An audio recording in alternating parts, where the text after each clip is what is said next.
Assalamualaikum warahmatullahi wabarakatuh dan salam sejahtera. Tahun 2021 merupakan tahun pertama pelaksanaan Dasar Sains, Teknologi dan Inovasi Negara Distin 2021-2030.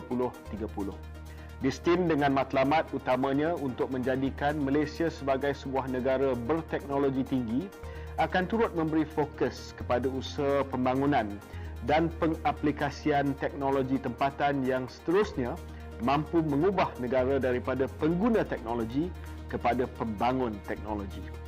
Sebagaimana yang kita sedia maklum, nanoteknologi iaitu bidang penyelidikan dan pembangunan skala kurang 100 nanometer bagi pelbagai cabang sains merupakan suatu emerging teknologi yang mempunyai potensi yang sangat besar yang mampu memberi impak ketara bukan sahaja kepada perkembangan sains dan teknologi, malah kepada kehidupan seharian manusia. Potensi yang wujud menerusi nanoteknologi dilihat mampu menyelesaikan pelbagai cabaran yang dihadapi negara, antaranya kebergantungan kepada pekerja asing dalam sektor pembuatan, pembinaan dan pertanian, masalah pencemaran alam sekitar dan tenaga boleh diperbaharui, input pertanian dan sekuriti makanan serta pelbagai lagi bidang keutamaan negara. Bermula tahun 2006 lagi, kerajaan telah mengorak langkah untuk menerokai peluang yang wujud menerusi nanoteknologi dengan memperkenalkan inisiatif Nanoteknologi Nasional atau National Nanotechnology Initiative NNI.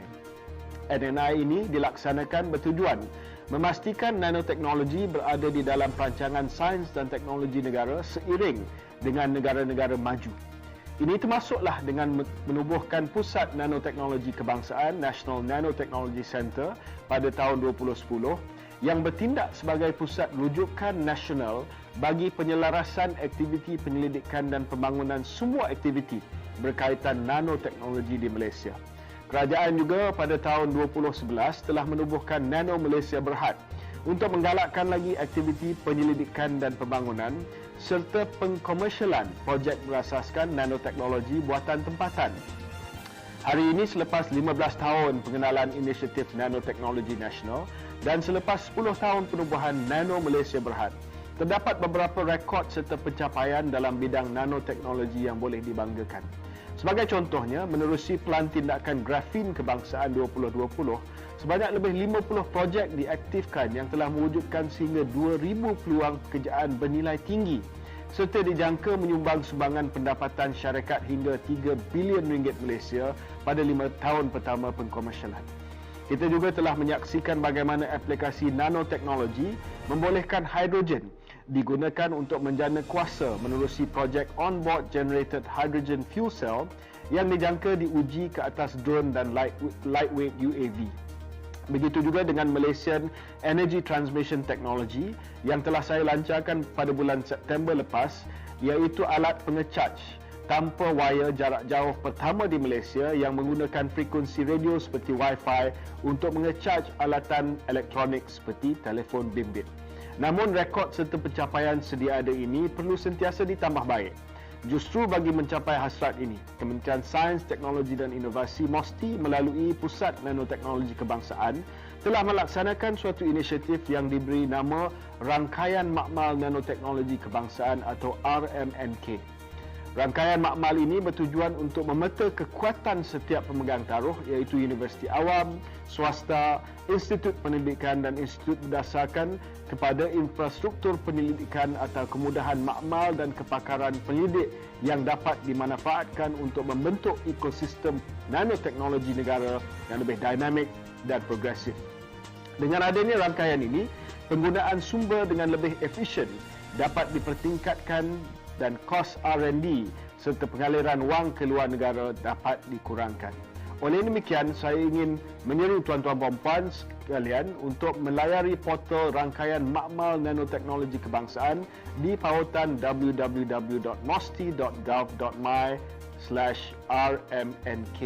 Sebagaimana sasaran yang diletakkan di bawah Distin 2021-2030 untuk mencapai 3.5% gross domestic expenditure on R&D kepada keluaran dalam negara kasar KDNK menjelang tahun 2030, kewujudan portal ini akan membolehkan para penyelidik dan industri memanfaatkannya bagi tujuan mendapatkan bantuan konsultasi dan nasihat teknikal serta penggunaan peralatan bagi menjalankan kajian berdasarkan nanoteknologi. Portal ini juga diharapkan dapat menggalakkan lebih ramai penyelidik dan pemain industri untuk terlibat di dalam Malaysia Grand Challenge yang telah saya lancarkan, yang menyediakan dana berjumlah lebih 220 juta ringgit Malaysia bagi tujuan R&D di bawah program dana pemacu teknologi strategik pemacu MOSTI. Akhir kata, syabas saya ucapkan kepada Pusat Nanoteknologi Kebangsaan dan sekalung penghargaan diucapkan kepada semua pihak yang terlibat dalam inisiatif pembangunan RMNK ini. Sekian, terima kasih.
The processing officer at the resident office will insert the record into the system based on the approved project list from EPU. The project detail as shown on the screen is to be filled in and click Insert. The planning officer will be notified of the new project via email. The planning officer will decide whether siting application is required based on the project details. Click Yes and Submit. Notification will be sent to the implementing agency for them to apply for siting approval. The implementing agency completes the application by uploading a soft copy of required documents, such as siting application letter, siting application form, locality plan, and finally select a date for the proposed joint site visit. Then click Submit. Planning officer click on the processing button and then click New Application.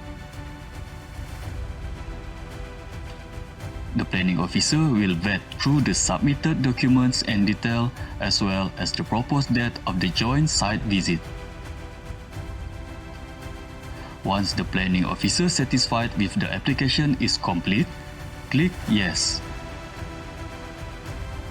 The planning officer then upload the locality plan for land status checking by the land officer and determine the date of the joint site visit, then click Submit. The land officer will feedback on the land status checking before the joint site visit and then click Submit. After complete the joint site visit, complete the scope of the project and upload the site acceptance form and then click Submit. The planning officer will process the siting, upload the relevant documents as well as comment on the siting for the purpose of recommendation to the superintendent.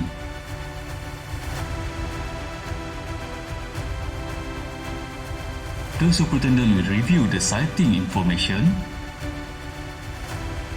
and submit their recommendation to resident for decision.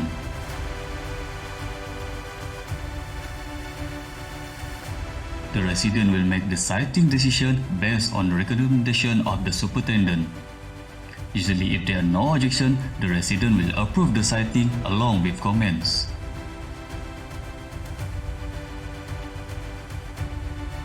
Planning officer will upload approval memo and approval site plan to conveying approval to the implementing agency.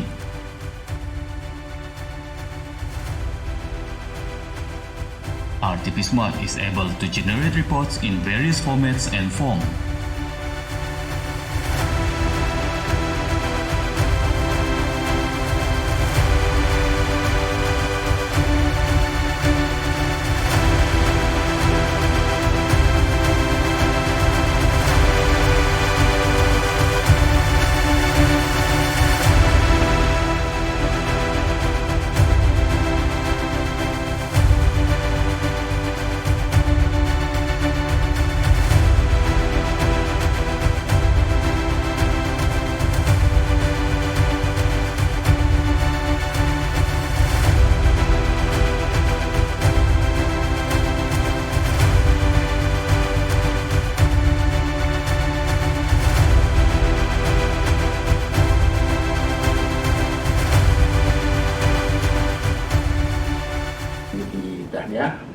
Penghargaan kepada Jabatan Tanah dan Survey bahagian Limbang kerana mempelopori satu sistem yang begitu efisien. Jadi saya berharap sistem ini akan dapat digunapakai oleh bahagian-bahagian lain di Sarawak ini kerana kita tidak mahu pelaksanaan projek RTP ini terlewat. Dengan sendirinya saya dapat menilai dan memberi kelulusan terhadap mana-mana projek tersebut dan amat mudah digunakan. Dengan sekali tekan saja dan berapa tu tak lama, memang senang digunakan. Terima kasih dan syabas sekali lagi kepada Jabatan Tanah dan Survey Bahagian Limbang. Terbaik. Based on the initial review, we believe that the system is a very good system to be implemented, having cut down the siting process from as long as 8 months to just about under 1 month. And everything is digitalized based on the systems that they showed us earlier. it's quite recommended to be further implemented throughout Sarawak, and then hopefully this can also be a good step towards the effort of digitizing the whole Sarawak agencies. Thank you. Previous saya punya station artikel bahagian muka memang kalau kita tengok selalu berlaku delay, so kita as a agensi pelaksana memang akan di-anok oleh YB. Ini kena lambat, because lambat, that's why this is the satu approach pendekatan yang saya begitu impress. Memang smart, RTP smart, di mana pendekatan dia through my understanding tidak banyak panjang lebar, straight to the point. So perlukan kombinasi kerjasama semua pihak.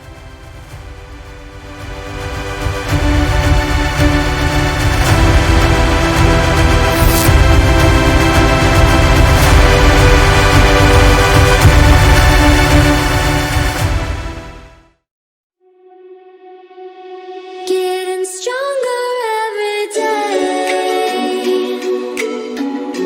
Keep on pushing through the pain.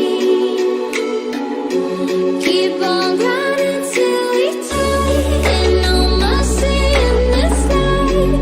There's nowhere left to run away. No, there's nowhere left to run away. Run away, run away, run away, run away, run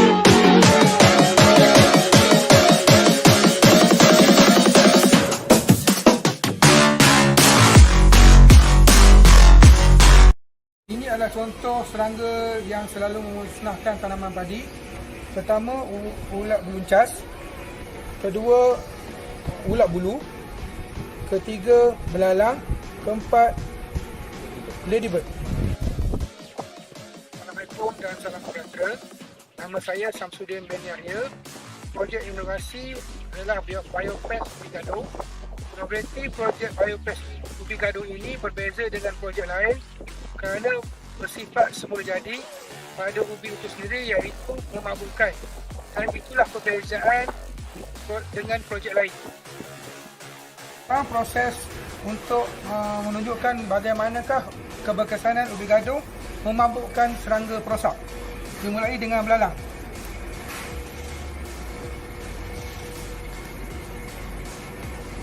Kemudian ladybird, ulat bulu, last sekali ulat beluncas.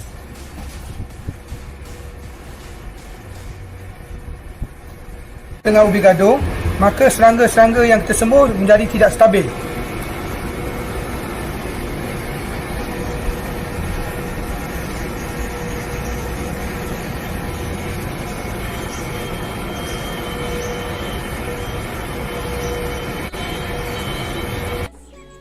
Ini adalah hama kesing yang merosakkan tanaman padi. Dianggarkan setiap tangkai padi lebih daripada 5 ekor kesing. Di dalam petak sawah padi, lebih 50% kesing datang menghisap madu padi. Setiap hama kesing mampu menghilangkan kanji yang ada pada padi. Setiap satu pokok padi bersamaan 5 ekor hama kesing. Di dalam petak sawah padi dikatakan lebih 50% dihinggapi oleh hama kesing. Maka projek Biopest Ubi Gaduh akan membantu melambatkan proses hama padi menyerang pokok padi.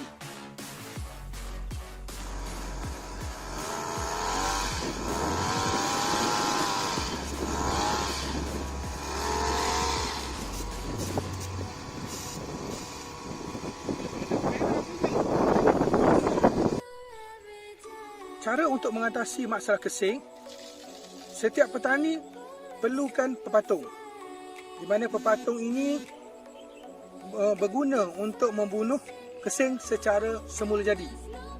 Jika digunakan racun kimia, maka kesing dan juga pepatung akan mati. Jika guna Biopest Ubi Gaduh, hanya kesing yang mabuk, tetapi pepatung akan mudah menangkap dan membunuh kesing.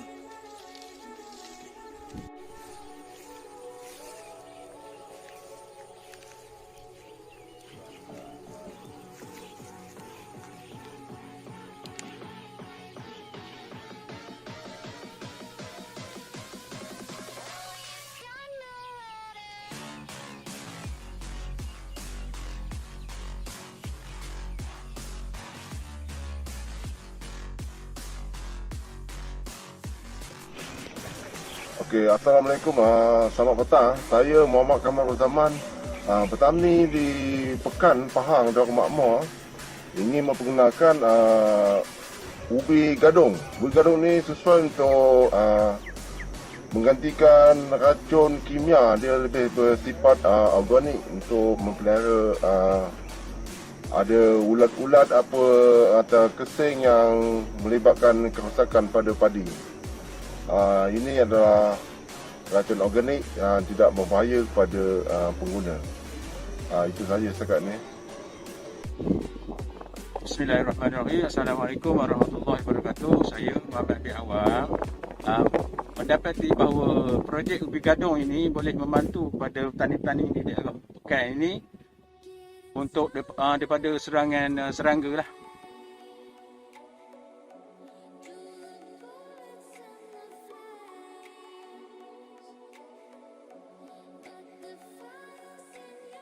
Ubi gadung ini amat menjimatkan kerana kos pembelian ubi gadung lebih murah berbanding dengan kos pembelian racun kimia.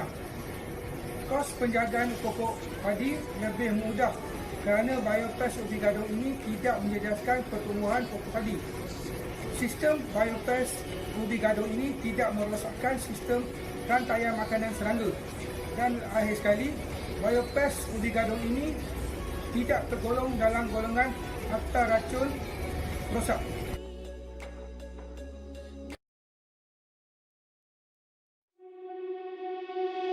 Getting stronger every day.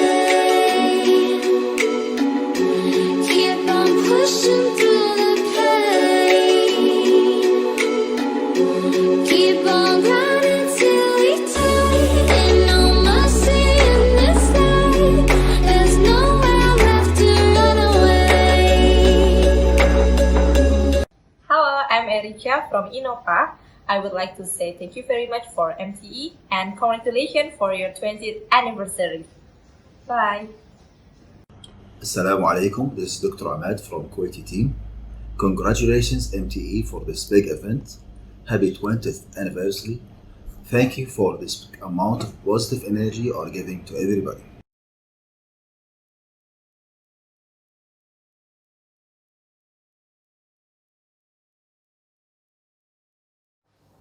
Ladies and gentlemen, welcome back to MTE 2021 and welcome to the Public Service Innovation Awards 2021 PSIA results announcement. Today, we will start off with a welcome address by Encik Hussein Muhammad Arif, Awards Chair of PSIA and President of Malaysian Association of Creativity and Innovation, MACRI. Followed by a congratulatory forward by Yang Berbahagia Tan Sri Muhammad Zuki bin Ali, Chief Secretary to the Government of Malaysia. Encik Hussein Muhammad Arif will then announce the results of PSIA. We would now like to invite Encik Hussein Muhammad Arif to deliver his welcome address. Yang Berhormat Tan Sri Muhammad Zuki bin Ali, Chief Secretary to the Government of Malaysia, Mr. Ronald Chew, Group Managing Director of Protem Group, Organizer of Malaysia Technology Expo. It gives me great pleasure to once again serve as the Awards Chair of the Public Service Innovation Awards at this year's Malaysia Technology Expo. This is the third year that we are organizing these awards as we continue to seek for public service innovations and to honor the thinkers and innovators behind these innovations. Public service innovations and new solutions enables government to tackle civic challenges effectively and creatively, enhancing not only in the design but also the delivery of public goods and services for the people. Existing ways of developing solutions will not be enough to meet new challenges. For example, it is impossible to solve deeply complex problems such as climate change or homelessness in traditional ways. Responses that go beyond incremental improvements are now required. Thus, innovation in government is imperative not only to transform but also to stay ahead of change. Public service organizations must be innovative if they are to meet public's expectations. We imagine the public's experience of interacting with government and ultimately to build trust. Government and public services across the globe are recognizing these factors and taking notice of the need to innovate. This year, the Public Service Innovation Awards have shortlisted 26 qualified entries. Despite the various challenges faced by these organizations during the pandemic, they have taken great strides in completing their innovative projects. Their dedication and commitment to deliver a better experience to the rakyat is truly commendable. This year, we see a variety of projects from high-value networking solutions to some truly down-to-earth, grassroots, environmental sensitive innovation. And I'm happy to be announcing the results today. Before I start, I would like to present to you the congratulatory message by Yang Berbahagia Tan Sri Muhammad Zuki bin Ali, Chief Secretary to the Government of Malaysia. Malaysia Technology Expo, MTE 2021 Virtual. Public Service Innovation Awards Forward by Yang Berhormat Tan Sri Muhammad Zuki bin Ali, the Chief Secretary to the Government. It's a pleasure to be here for this year's MTE 2021 Public Service Innovation Award winners announcement. Thank you to the organizer, Hotem Group and Chair of Awards Committee, Encik Hussein Muhammad Arif, for putting this together, and most importantly, to all of you for being here today.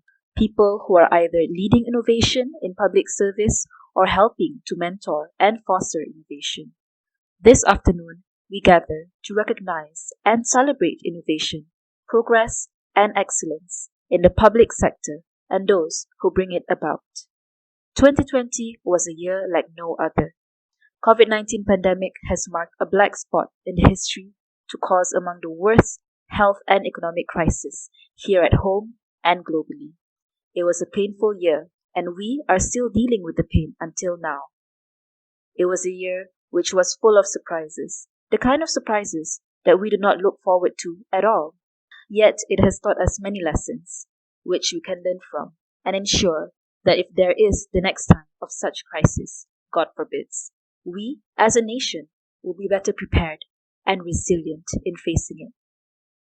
The quick responses to protect its citizens from COVID-19 shows the unity of the nation. The public, private sectors, and NGOs contributed innovations to support this fight by identifying insufficiencies and methods to overcome this pandemic. Vulnerable communities were looked after by humanity groups. Digital tools and apps were created to track and control the spread and to ease our new way of life. Notably, during this period, Malaysia had leveraged on the use of technology and innovations to contain and combat the pandemic. Via strategic cooperation among government agencies, the MySejahtera application was developed as a monitoring tool.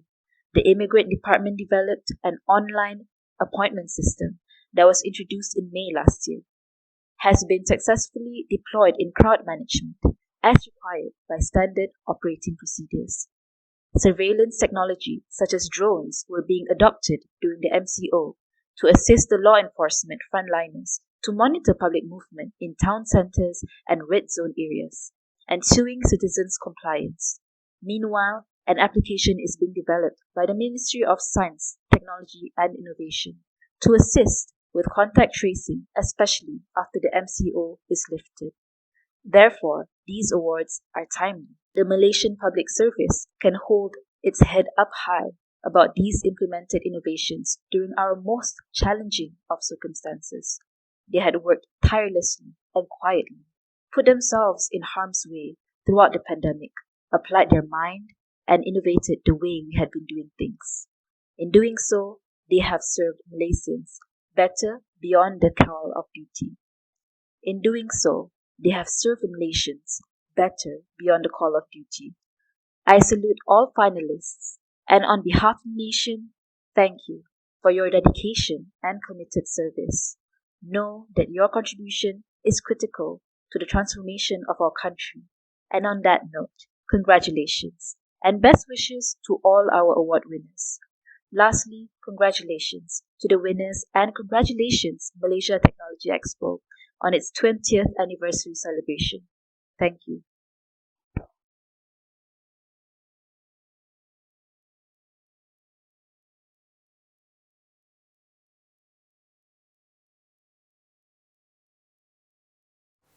And now I will announce the winners. For bronze, Easy Quran, Institute Kemahiran Mara Johor Bahru. Mirror Signal Distress Balloon, Agensi Penguatkuasaan Maritime Malaysia. Service for All, Miri Port Authority.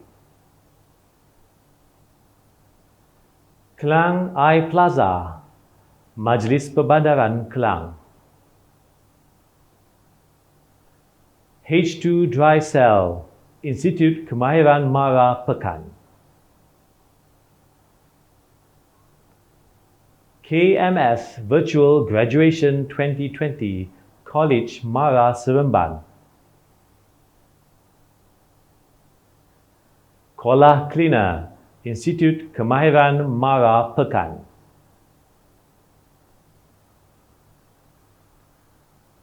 Steam Plant Learning System, Institute Kemahiran Mara Lumut. Smart Hybrid 3000, Majlis Perbandaran Sepang. For silver, MyCAF 360, Dewan Bandaraya Kuala Lumpur. Nanotech Directory from MOSTI. Fast Vision, University Technology Mara Sungai Buloh Campus. Biopes Ubi Gadong, Institute Kemahiran Mara Pekan. SM Waste Kit from SW Corp. Project Kove, Majlis Perbandaran Kelang. Innovation Umbrella On-Site, Jabatan Tanah dan Survey Sarawak.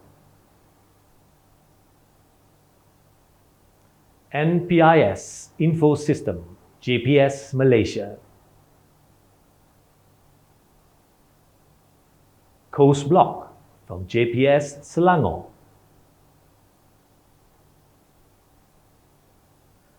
Aqua Molasses from Makis. Stand Free, Majlis Perbandaran Sepang. And now for Gold Awards. Combat Edaran Medical Tech. RTP Smart, Jabatan Tanah dan Survey Sarawak.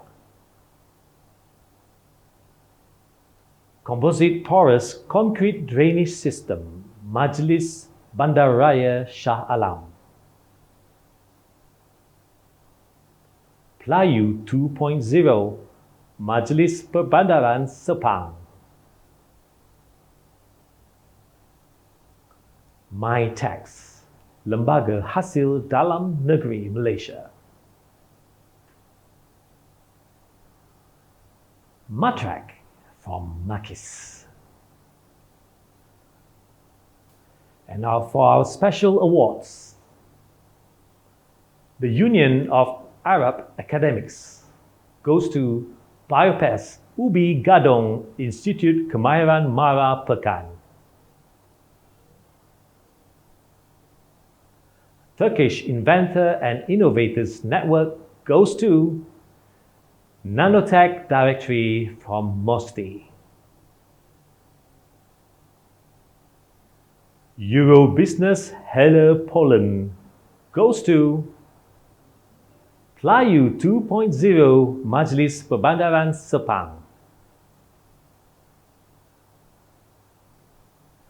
And the International Alliance of Innovation and Invention Associations goes to Matrak from Makis. Japan Intellectual Property Association goes to RTP Smart, Jabatan Tanah dan Survey Sarawak. The International Federation of Inventors Association goes to Combat from Edaran Medical Tech. Congratulations to all. Thank you to Yang Berbahagia Tan Sri Muhammad Zuki bin Ali for your inspiring message to our PSIA participants. Thank you to Encik Hussein Muhammad Arif for your welcome address and results announcement. Congratulations to all the winners. We hope you will maintain this energy and passion for next year as well. Keep striving to do your best and keep innovating. Ladies and gentlemen, we hope you enjoyed our program today and yesterday. If you missed out on it, don't worry, you're welcome to revisit this virtual platform anytime you like, as the recording of each program will be available on demand on our website for 2 whole weeks until 9th April. Don't forget to catch our From Lab to Market webinar at 3:30 p.m. today by Sirim Berhad.